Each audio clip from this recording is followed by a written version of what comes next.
How are you? In this pandemic situation, I think all of you remain well in your house. Please remain home, remain safe. Today, I am going to take your class on Chapter 3, Periodic Properties and Chemical Bond.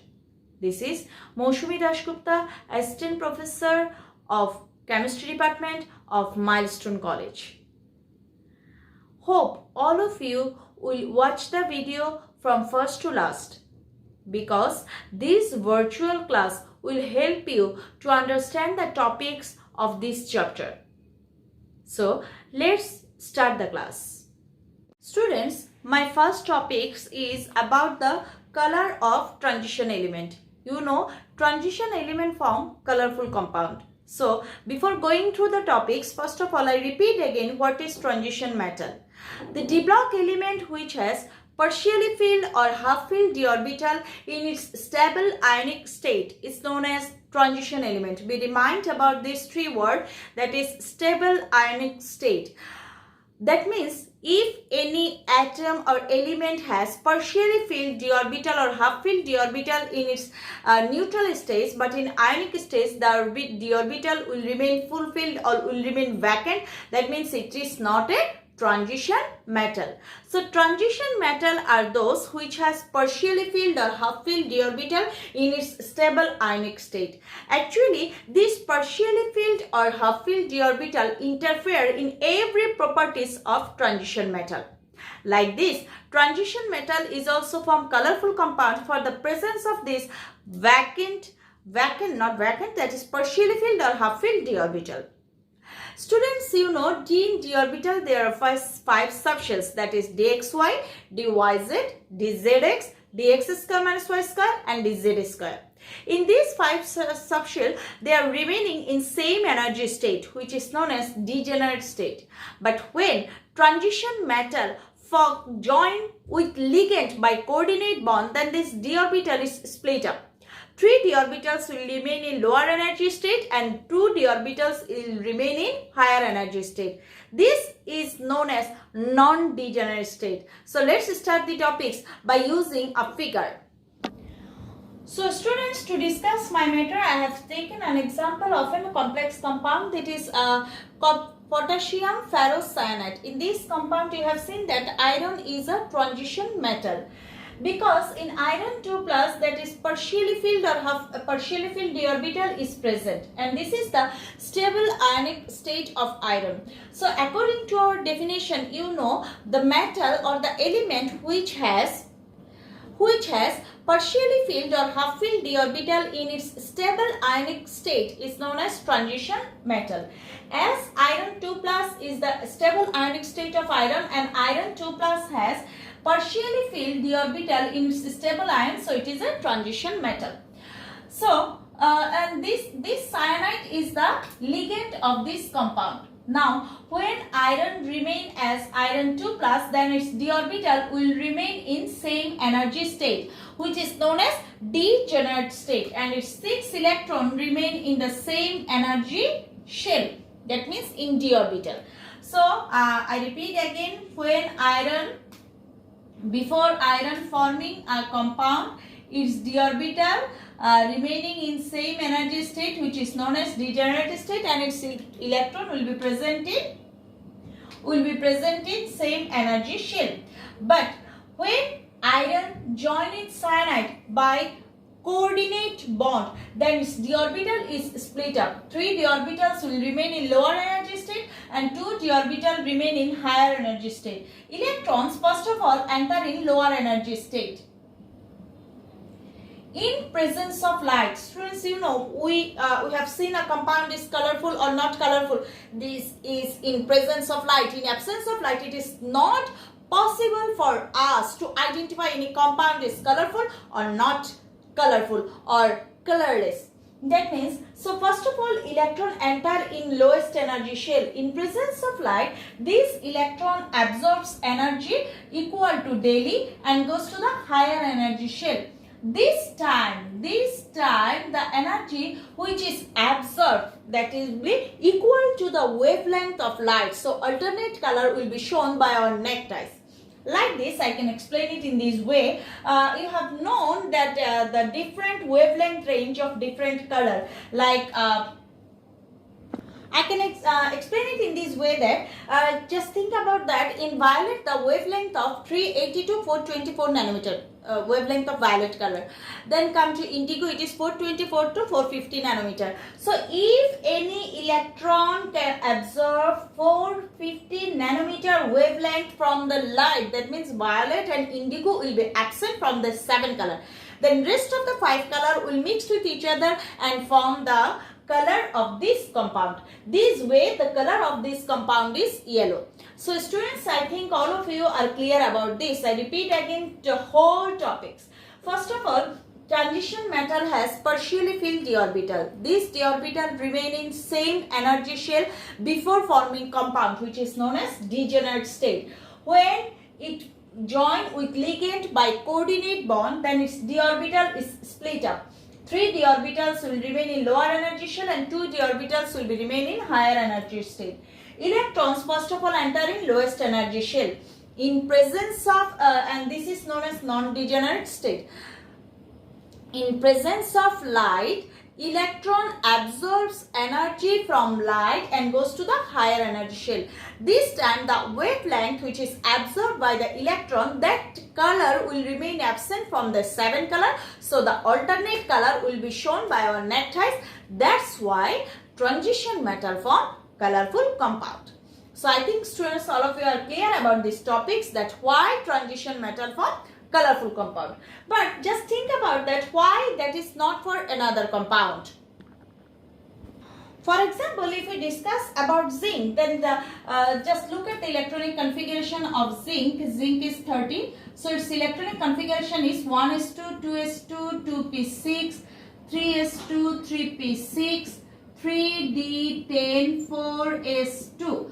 But the electronic configuration of zinc 2 plus is 1s2, 2s2, 2p6, 3s2, 3p6, 3d10. That means its d orbital is remain vacant. That's why it does not form colorful compound.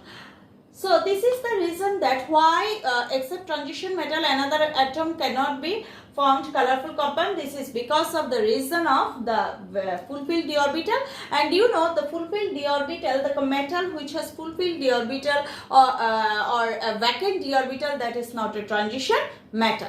Now let's discuss about the magnetic properties of d block element.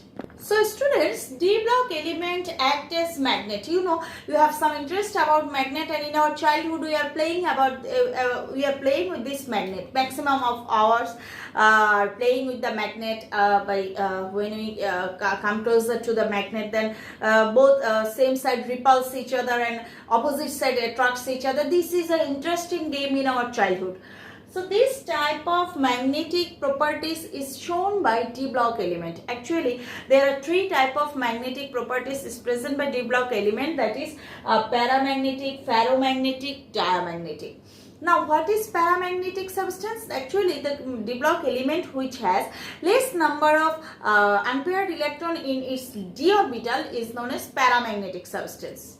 Come to ferromagnetic, the d block element which has more maximum number of unpaired electron known as ferromagnetic substance. And dia means the d block element which has no unpaired electron in its d orbital, known as diamagnetic substance. Actually, if we think about the magnetic properties of d block element, then first of all it is para, then it is ferro, then it is again para, then it is converted to dia. So I discuss it with you by taking an example. Just look at my example. First of all, I have taken titanium. You know, the atomic number of titanium is 23. So its electronic configuration is 2p6, 3p6. Now it is 18, so it is 20 and it is 23. This is the electronic configuration of titanium. Its stable ion is titanium 3+. So titanium 3 plus. When it forms titanium 3 plus, then 2 electrons will be removed from 4s and 1 electron from 3d. So what will be the electronic configuration? It will be like this: 1s2, 2s2, 2p6, 3s2, 3p6, 3d2. This is the electronic configuration of titanium 3 plus. If we present it by taking the help of Hund's rule, then it will be like this. In 3d orbital, it will be 1, 1. So you have seen that there are two unpaired electrons are present in titanium 3 plus. So it is a paramagnetic substance. But if we take the example of iron, then what happened here? So students, I have taken the example of iron. Iron, you know the atomic number of iron is 26. So it is 1s2, 2s2, 2p6, 3s2, 3p6, 3d6, 4s2. And the stable ion of iron is iron 2 plus. So in iron 2 plus, the electronic configuration is 2s2, 2p6, 3s2, 3p6, 3d6. If we present the electronic configuration of 3d orbital by Hund's rule, then it will be like this.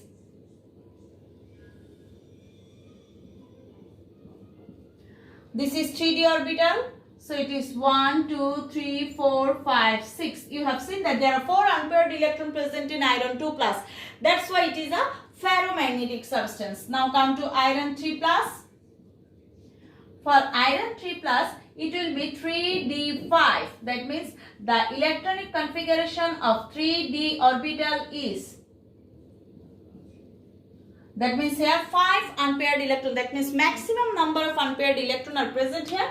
So it is a ferromagnetic substance. Actually, that's why chromium, iron, manganese, this type of substance are ferromagnetic substance. And diamagnetic substance means, this time I have taken the example of zinc.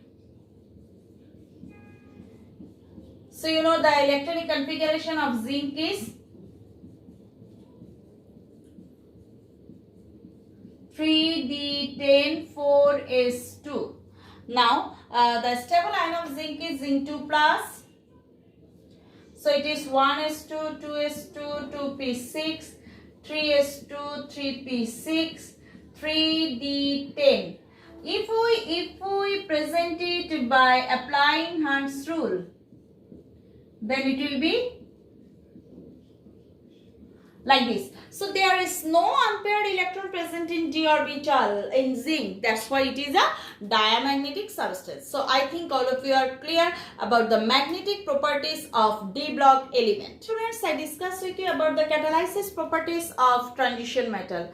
You know, transition metal acts as catalyst. Why it is act as catalyst? Because it has partially filled or half filled d orbital. By using this partially filled or half filled d orbital, it can act as catalyst. Actually, transition metal act as catalyst by using 2 ways. First of all, it can act as catalyst by absorption, that means catalysis to absorption. And second of all, it can act as catalyst, or the catalysis properties is done by forming an intermediate compound. These 2 ways. By these 2 ways, transition metal act as catalyst, or show the catalysis properties. Actually, catalysis through absorption, in this way, the reactant molecule is absorbed by the area of transition metal.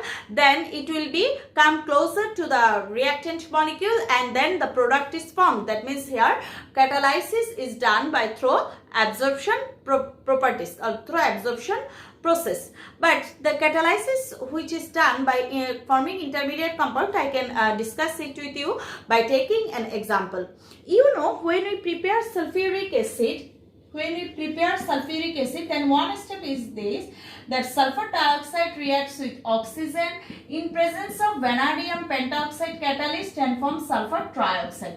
This is one step for the preparation of sulfuric acid in contact process. In this case, vanadium pentoxide works as catalyst by forming an intermediate compound. Actually, first of all, sulfur dioxide reacts with vanadium pentoxide.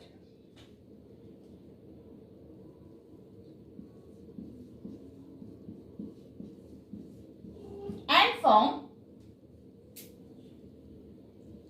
sulfur trioxide and vanadium oxide.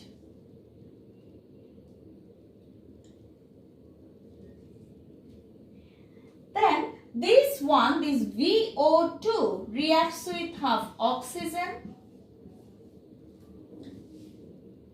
and form vanadium pentoxide. So if we add these two lines, then what will be the result? The result is SO2 plus half O2 and here is O3. So what you have seen? You have seen that first of all, vanadium pentoxide reacts with sulfur dioxide and form vanadium oxide, that means VO2, a compound which is react with half oxygen and again form vanadium pentoxide. So this vanadium pentoxide remain unchanged in the whole reaction. That's why it is worked as catalyst. You know, catalyst means the substance which remain unchanged before and after the chemical reaction is known as catalyst. So here vanadium pentoxide worked as catalyst by forming an intermediate compound. Now let's discuss. I think students, you are clear about these three properties of transition metal. First of all, forming colorful compounds. Second, magnetic properties, and third one is catalysis properties. Everyone, I think, clear about these three properties of transition metal, because this is the important topics for your question. Transition metal, why form colorful compound? It can become in this way, or why copper form blue color copper tetramine but zinc form colorless zinc hydroxide. This type of question will become in your question. Now let's start by using let's start the properties of F block element. Students, you know the element which last electron enter in f orbital is known as F block element.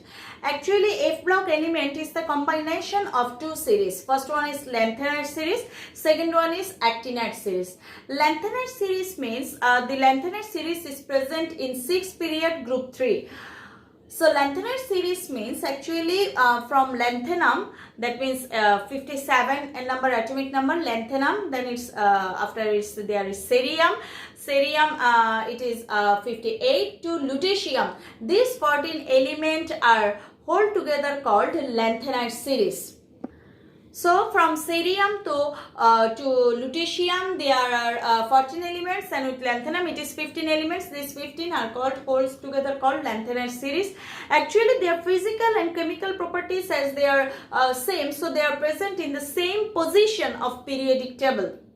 Moreover, they are found in earth, and they are very much rare. That's why they are known as rare earth element also. So first of all, student must be remind that this lanthanide series is present in 6 period group 3. This lanthanide series, that means the element of lanthanide series are heavy metal. They can conduct heat and electricity. They are also called inner transition element. Inner transition element means the F block element which has F1 to F13 in electronic configuration. That means which has partially filled F orbital in its stable ion is known as inner transition element. For example, cerium, it has F3, so it is also in cerium 3 plus in F orbital 1 electron is present, so it is a inner transition element. Moreover, in this lanthanide series, their stable ion is triply positive ion, or the stable ion of lanthanide series, and their density is more. Their ion their ionization energy is less than d block element. So this is the properties of lanthanide series, that means the element present in lanthanide series. I repeat again, they are heavy metal, they conduct electricity and heat, their ionization energy is less than d block element, their density is more, then they are also called inner transition element, as actually the f block element which has tertiary filled f orbital in its stable ionic state is known as inner transition element. That means the f block element which has f1 to f13 electronic configuration in its stable ion is known as inner transition element. So lanthanide series forms some element of lanthanide series are also inner transition element. Now come to the actinide series. Actinide series in periodic table in groups. In period 7 group 3 actinide series are placed. Actinide series means actinum, that means actinum, then it's after it there is thorium to lawrencium. These 15 elements are altogether called actinide series. Actinide series means in UPAC name they are also called actinoids. Their physical property is their density is more, they have high melting and boiling point, and the element of actinide series are very much radioactive, they are very much electropositive metal also, and they have no effect by basic solution. That means from actinum, then thorium to lawrencium, these 15 elements are altogether called actinide series, as they have same physical and chemical properties. So they are placed in the same position of periodic table, and it is period 7 and group 3. So this is called actinide series. More today. I think all of you are clear about lanthanide series, actinide series and the topics which I have discussed here. Goodbye.